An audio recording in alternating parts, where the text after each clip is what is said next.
قرآن مجید کا سورہ نمبر 77 سورہ مرسلات۔ شروع کرتا ہوں اللہ کے نام سے جو بڑا مہربان نہایت رحم والا ہے۔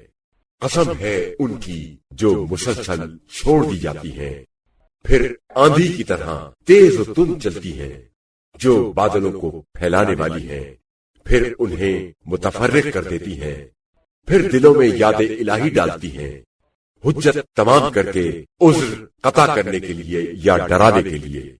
بے شک جس چیز کا تم سے وعدہ وعید کیا جا رہا ہے وہ ضرور واقع ہونے والی ہے۔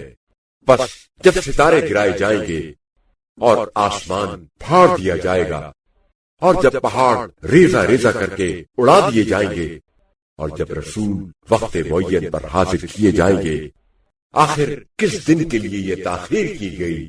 فیصلے کے دن کے لیے۔ تجھے کیا معلوم کہ فیصلے کا دن کیا ہے؟ تباہی ہے اس دن کے جھٹلانے والوں کے لیے۔ کیا ہم نے پہلے والوں کو ہلاک نہیں کیا، پھر ان کے پیچھے بھیجے گئے لوگوں کو؟ ہم مجرموں کے ساتھ ایسا ہی سلوک کرتے ہیں۔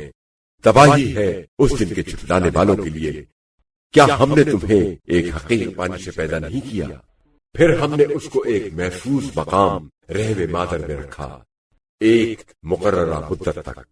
اس سے ثابت ہوا کہ ہم قادر ہیں۔ بس ہم کیسے اچھے قادر ہیں، ہم کیسا اچھا اندازہ کرنے والے ہیں۔ تباہی ہے اس دن کے جھٹلانے والوں کے لیے۔ کیا ہم نے زمین کو سمیٹ کر رکھنے والی نہیں بنایا، زندوں کو بھی اور مردوں کو بھی؟ اور ہم نے اس میں بلند و بالا پہاڑ بنائے اور تمہیں خوشگوار اور میٹھے پانی سے سیراب کیا۔ تباہی ہے اس دن کے جھٹلانے والوں کے لیے۔ حکم ہوگا جاؤ اس دوزخ کی طرف جسے تم جھٹلایا کرتے تھے، جاؤ اس سائے کی طرف جس کی 3 شاخیں ہیں، جو نہ سایہ دار ہے اور نہ آگ کے شعلوں سے بچاتا ہے۔ وہ دوزخ اونچے محلوں کی مانند انگارے پھینکتی ہے، گویا کہ وہ زرد رنگ کے اونٹ ہیں۔ تباہی ہے اس دن کے جھٹلانے والوں کے لیے۔ یہ وہ دن ہوگا جس میں وہ بول نہیں سکیں گے، اور نہ ہی انہیں اجازت دی جائے گی کہ معذرت کر سکیں۔ تباہی ہے اس دن کے جھٹلانے والوں کے لیے۔ یہ فیصلے کا دن ہے جس میں ہم نے تمہیں اور پہلے والوں کو جمع کر دیا ہے۔ اگر تمہارے پاس دوزخ سے بچنے کے لیے کوئی تدبیر ہے تو میرے مقابلے میں چلاؤ۔ تباہی ہے اس دن کے جھٹلانے والوں کے لیے۔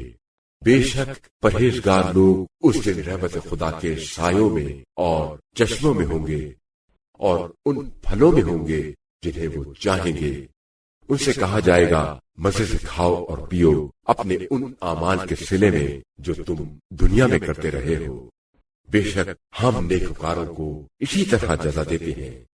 تباہی ہے اس دن کے جھٹلانے والوں کے لیے۔ اے جھٹلانے والوں، تم تھوڑے دن دنیا میں کھا لو اور فائدہ اٹھا لو، بہرحال تم لوگ مجرم ہو۔ تباہی ہے اس دن کے جھٹلانے والوں کے لیے۔ اور جب ان سے کہا جاتا ہے کہ رکوع کرو تو وہ رکوع نہیں کرتے۔ تباہی ہے اس دن کے جھٹلانے والوں کے لیے۔ آخر وہ لوگ اس قرآن کے بعد کس کلام پر ایمان لائیں گے؟